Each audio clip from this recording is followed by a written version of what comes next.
Segment's being sponsored by the Tennessee Wildlife Resources Agency. Join us in preserving and protecting Tennessee's wildlife. All right, guys, welcome back. Just want to let y'all know we're going to go ahead and open up our phone lines now. If y'all want to get ready to call in, you can do that, 615-737-7767. And while we're waiting on some of those calls, let's go on over and tell y'all that this segment is being sponsored by our friends at Taylor's Archery. They're at 100 East Lauderdale Street in Tullahoma, Tennessee. Y'all can give our buddy Tracy Taylor a call, 931-563-7706. And I tell you what, I was just down there, as a matter of fact, yesterday and got him to get us all set up for Emery's new setup. And man, he's just so good with the kids, Dayton. I mean, he had her in there shooting that thing within just a few minutes. You know, adjust this, adjust that, and we were up and ready to go. So, Tracy, we appreciate that. Any of you guys, I can't stress enough, if you want to get set up, get down there and see Tracy. He's got everything you need. Everything you need. We went over and shot on the range, and there were some other kids in there shooting, you know. He coaches, well, I shouldn't say coaches, he does help them coach, but he sponsors an entire team in Tullahoma, and they've got the Taylor's Archery team there, and I met the coach, Josh Harris. I just met him yesterday, but they have a big team of students from all around. It's not a particular school or a particular system. It's from all around that area, and these kids are really learning how to shoot. I mean, it's a great program.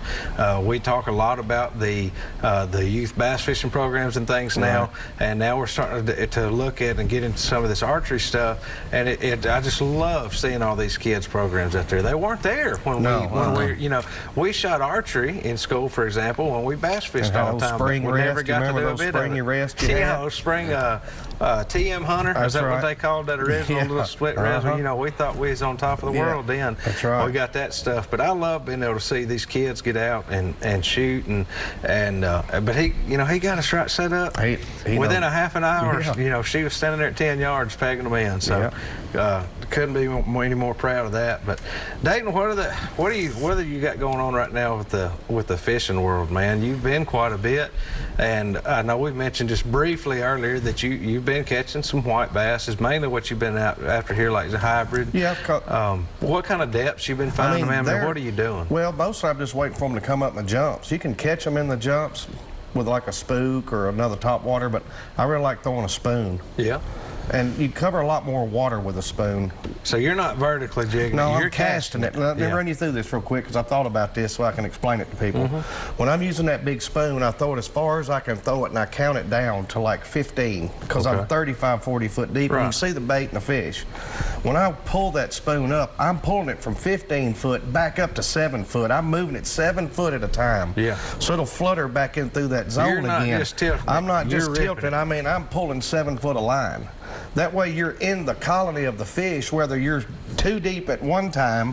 When you pull it up at 7 foot, you may pull right through the bait. And there's sometimes that you can tell when you're too deep, because by the time you get halfway to the boat winding in, sometimes they'll grab it. And I mean, there's everything out there, the bass, catfish, everything's A lot of times they hit too. One thing you mentioned about the bait fluttering, a lot of times that's your bite. That's when it happens. 90% of the bites. When you rip that thing and it's fluttering, that's why you got to stay in contact, as we say, with that line, because most of the time when he's going to eat that spoon, it's after you rip it and it's fluttering. It starts dropping, boom, that's when they're going to grab it. And see, I've noticed Deacon and a few people that I take, they're still trying to jerk it and then trying to wait for it to flutter down. But the trick is, when you jerk it, just take your pole and just ease it down, and you'll see it do its spoon thing a couple of times.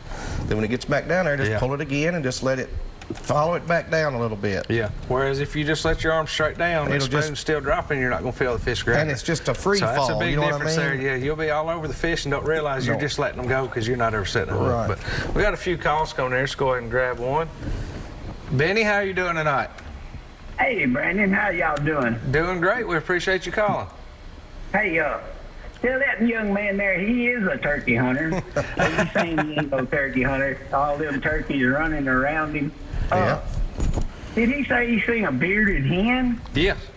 Yes, and if you go back and she was actually in the video there, and I'll be honest, the first time I edited it, I didn't catch it either, and then I saw that he mentioned it, and I went back and looked, and sure enough, she is.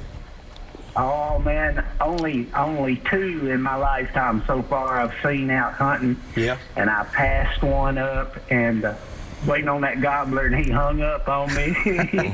That's how they do you, though. That's what keeps you coming back. And I had her, and I let her go, and she had a big long beard. And only 2, like I said, in my lifetime I've seen. But tell him congratulations, and he's definitely a turkey hunter. Absolutely. Well, thank you for calling tonight. All right, Brady, have a good one. You too. Be safe. Bye. Yeah, I mean, he's got a point, Roger. You fill the truck up with him, you fill the truck up with him, you know? That's right. But, yeah, kind of switching from the fishing back to that for a minute. You do use, you know, a lot of people say, well, I'm not going to deer hunt a turkey. That's fine. We all, you know, we all have our own ways. And there's several different situations as far as how the property lays out, things like that. Makes a big difference too. Well, Dayton and I, we hunt a lot of smaller properties here in Middle Tennessee. You ain't gonna go run and gun on 45 acres. You're gonna sit there and be, you know. But in your case, again, you're newer to the turkey world, and you got you got cameras out, and when you're consistently seeing turkeys coming to this field, or they're consistently using this logging road, or man, I got pictures 4 days this week of turkeys at that watering hole. It's no different than deer. If you'll pattern them, you know that they're coming in, 1 to 3 o'clock in the evening to hit this watering hole before they make their way up here, so on and so forth. If you're willing to be patient, it is a very good tactic for turkey hunting. It really is. And you do call once in a while, but it's not that you're trying to hook him on a string and bring him in. You're just kind of almost putting it out, saying, hey, we're down in here in these woods and we're feeding around. He's not roosting the birds. He's not out there at daylight trying to owl hoot and educating the birds. No, it's just he's just like you mentioned, peaceful. You're just sitting in there. But it actually is it's a great way to turkey hunt. Now, some people may say, well, if I can't chase them, I'm not hunting. That's fine. But again, you ain't gonna chase them. But so far, on most places we hunt, you're gonna chase them right to the back tree line in about 5 minutes, and you're gonna be on your way back to the truck.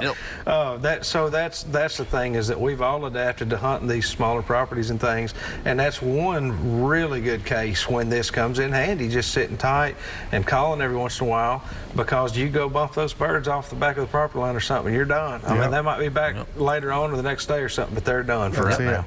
So just sitting tight, being patient, that's really more so the way to do it, no doubt about it. But, well, guys, we are going to get ready to go over right now and do this week's Tip of the Week.